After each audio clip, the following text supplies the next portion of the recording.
against LeBron. Step back three! Bullseye! Slam to the end! Are you a believer in Dallas and in Luka? I'm definitely a believer. When you're a young kid and they hand it over to you and you already have that confidence, what I like about him, he's having fun out there. Last night it was the NBA suspending its season after Rudy Gobert of the Utah Jazz tested positive for the coronavirus. This hiatus will be at least 30 days. If they were taking a knee, I'd be proud of them. I'd join them. When our players do what they feel, represents who they are and look to move this country forward when it comes to race relationships, I think that's a beautiful thing. The NBA Board of Governors has approved a 22-team restart in Orlando, Florida at Disney World.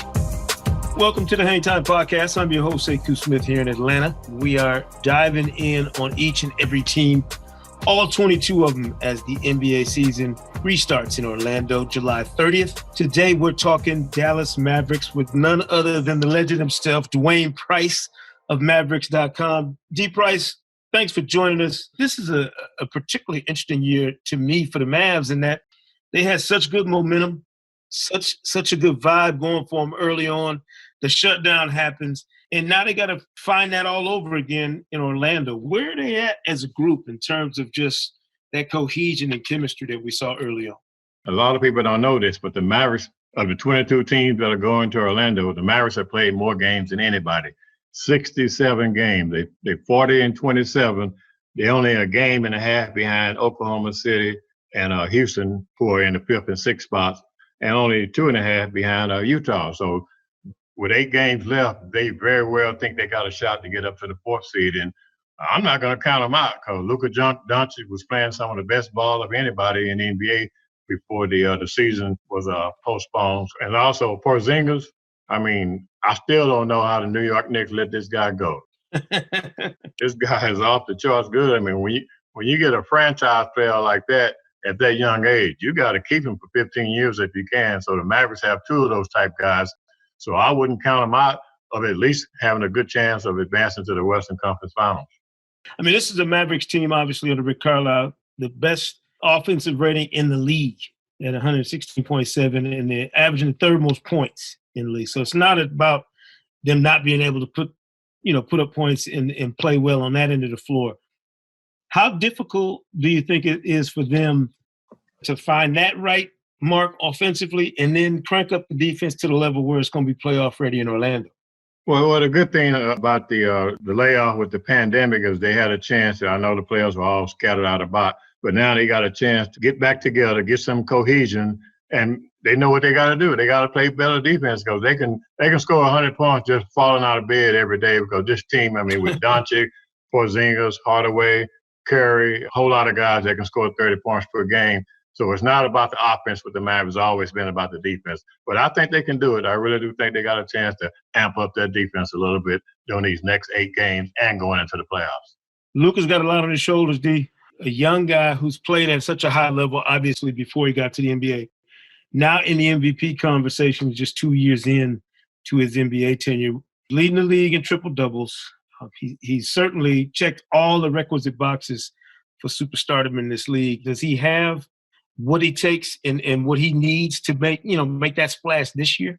The good thing about Luka is he's been there, done that. He was the MVP over in Europe when he led his team to the championship over there.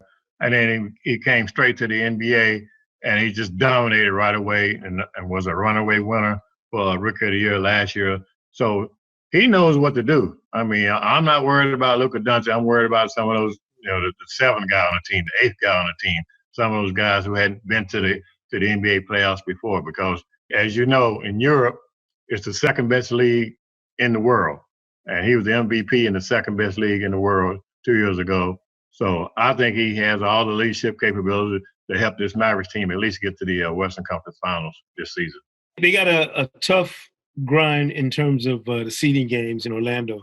They see Houston, Phoenix, Sacramento, the Clippers, the Bucks, the Jazz, and, of course, the Trailblazers for those 8 final seeding games. And they were pretty middle of the road against those teams. I mean, it wasn't like they dominated that group of teams. Is there some edge that they will be able to glean now after you've played those games and moved on from that distance from those games to now go in and attack them in different ways in Orlando? I think the thing that they have going for them is they know they can play big-time ball against some of the big-time teams. They went to L.A. and beat the Lakers and snapped their 10-game winning streak this season. They went to Milwaukee back in December, and the Bucks had an 18-game winning streak, their longest winning streak in 49 years, and they beat the Bucks 120, 116, and Luka didn't even play that game. He was out with a sprained right ankle. So they know they can play, and actually they play better on the road than they do at home anyway. So the fact that all these games are on the road, essentially the way the Mavericks looking at it, that gives them an advantage because for some reason they just didn't play well at home. So I think they're in a good position. The playoffs, D, and you know this better than anybody, it's about stars and about superstars and having enough of them to kind of ride that horse and drag you through. Porzingis and Luka, these are two guys who, as we mentioned about Luka, this is his first swing at the NBA playoffs. This is Porzingis' first time being on this pedestal. Are they built as a tandem for what's coming at them right now? Because they don't know. I mean, a lot of people around them probably understand what's coming. This will be their first blush. Well, you know, you're right. They're kind of the new kids on the block as far as a tandem is concerned because they've never been in this position before in the NBA playoffs. But, you know, sometimes that's a good thing. You know, if you don't know any better, then whatever you do is gravy. I mean, they playing with house money because nobody expect for them to do anything because they hadn't been there before. So I think that's the way the Mavericks are looking at it. I know that's definitely the way Mark Cuban, the owner of the Mavericks, is looking at it, and Rick Carlisle, the coach of the Mavericks, are looking at it because there's no pressure on them. I mean, the pressure is on Houston, definitely, who's, you know, has blown chances the last 2 or 3 years to get to the NBA Finals, and also the Utah Jazz and teams like that who definitely have more talent than the Mavericks do and more experience. So I think the Mavericks are sitting in a great spot because nobody's expecting anything from them. They're going to need somebody to step up, obviously, D, in the middle. Right. Dwight Powell not going to be with the team in Orlando. And then we hear that Willie Cauley-Stein is opting out of the season restart. Who's the guy that has to fill that space, or guys that have to fill that space to help them hold it down in the middle? Maxi Kleber, the other guy from the same hometown as Dirk in Germany, he's going to play some center. Don't be surprised if Rick Carlisle goes small. He can put Dorian Finney-Smith. He can play some center also, and he might just go out there and just throw four guards out there and one center in Porzingis, because Porzingis will play some center also, and then they'll just add another 4 out there. But they'll be okay. The main thing is as long as they score, it's going to force the other team to keep scoring, because if the other team don't keep scoring, then the Mavericks will be in good shape. Are you more concerned with this team, D, from a emotional standpoint, or a kind of how do you brace yourself for this kind of unprecedented season? Or is it more of a technical thing where certain matchups, certain schemes that teams will be able to devise, you know, everybody watching each other in that same space, that there's some kind of advantage teams will have defensively trying to stop, you know, Luka and KP? I guess the main thing that I'm concerned about, and probably all the other teams are concerned about, is, you know, picking the season up the way we're picking it up, you know, after a short layoff. You know, what kind of cohesion they're going to have. Yes, they're going to start practice this week and all that, and then before they go out to Orlando next week. So it's going to be to see how they're going to be able to put all that together in a short period of time. I'm not concerned about Luka. I mean, this guy, like I said, he's been a winner wherever he's been. He's going to be ready. I think Porzingis is going to be ready. I'm concerned about that 7th and 8th guy on the team if he's going to be ready. The other guy that always comes up when you talk Mavericks is obviously Mark Cuban, owner of the team, and he's been very vocal about what's going on around the world right now, certainly in this country, in terms of social justice, the Black Lives Matter movement. Right. He's talking about kneeling with his players. Where does Mark Cuban's figure and kind of his presence fit into this, you know, what this team will be doing in Orlando? Or will it be something where he's maybe not as in the forefront as he always is? Truth be told, we're in a new world now. I mean, what the NFL did to Colin Kaepernick 4 years ago, that's over with. I think all the players and all the owners and all the trainers doing the national anthem should be kneeling, because it was never about the national anthem. It was always about police brutality and things of that nature. So I don't have a problem with Cuban or anybody else kneeling for the national anthem. have you ever seen anything close to this kind of disruption to a sports season in your years covered? The only thing a disruption would be, I mean, I guess you could call it a lockout a disruption, but they didn't play in Dirk's rookie year, 98, 99 season. That was a lockout. And, of course, after the Mavericks won the title in 2011, they had another lockout. This is all foreign territory for us all. And the NBA, I think they're going to be able to pull it off.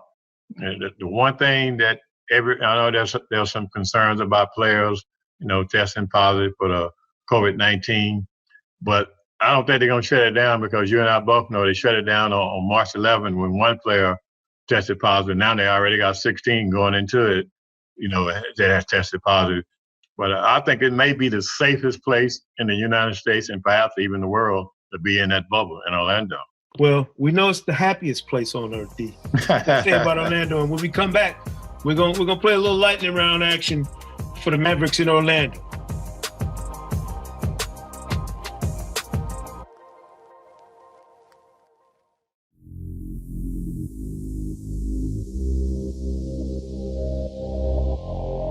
Welcome back to the Hang Time Podcast. And as I mentioned, we are headed to the happiest place on earth in Orlando for the NBA restart. Indeed, if you go to Orlando, somebody's got to have the keys to the Magic Kingdom, right? Where the Dallas Mavericks are concerned in Orlando, D, what's the one matchup in the playoffs that's an absolute beauty for the Mavericks? That'll be Luka. I mean, you're talking about one of the top 5 players in the league. I mean, for him to get a starting berth in the All-Star game, his second year in the league, and actually he should have made it as a rookie, that speaks volume. I mean, this kid is off the charts. I mean, I know the Mavs don't get a lot of publicity nationwide because obviously they hadn't been to the playoffs in 2016. But this guy, the next wave of superstars, he's in that next wave, and we're talking about for the next, 10, 15, perhaps even 20 years. What's the beast matchup for the Mavericks as a team in Orlando? The Clippers. They don't want to see the Clippers. They can't stop Kawhi. They can't stop Paul George, even though one game they did hold him, I think, to something like 3 out of 18. But as a team, the Clippers is the toughest matchup for the Mavericks. I guarantee they would rather play the Lakers than play the Clippers. And the Lakers are the team that a lot of people are picking to win the whole thing.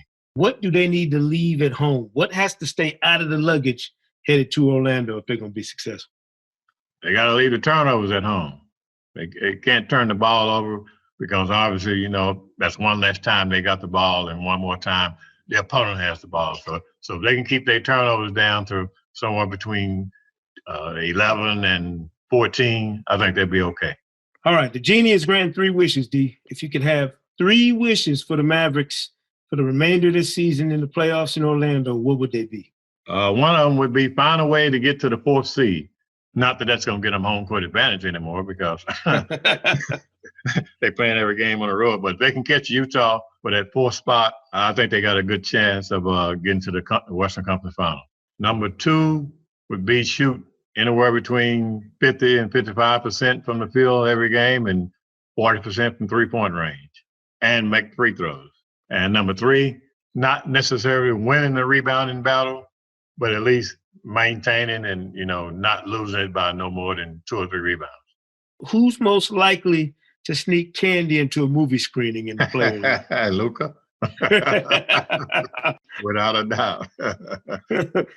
He's the candy man, but that's okay. I mean, if you're going to put up triple doubles the way you put up, you can have anything you want to. Matter of fact, I'll bring it to you. Who's most likely to show up with their golf clubs at Disney World? Seth Curry. Oh, of course. All right, and if we got a fairy tale in it for the Mavericks, they hoist the Larry O'Brien trophy again if what happens? If somebody find a way to beat the Clippers, of all the teams that are out there, I think they don't want to see them, but they don't mind seeing anybody else. It's going to be fun to watch Luka and Kristaps Porzingis and that Mavericks team get loose in Orlando, D. I know you'll be tracking it for everybody at Mavericks.com. We appreciate you coming on the Hang Time Podcast and helping us preview Orlando restart for the Dallas Mavericks. Take care of yourself, D, and be safe out there now. Okay, Sekou. You guys take it easy. All right now. Appreciate it. That's Dwayne Price of Mavericks.com. Join us here on the Hang Time Podcast. As I mentioned, we are taking you deep into the depths of each and every team, all 22 of them restarting the season July 30th in Orlando. We had the Mavericks today. Stay tuned for more, and we'll see you next time.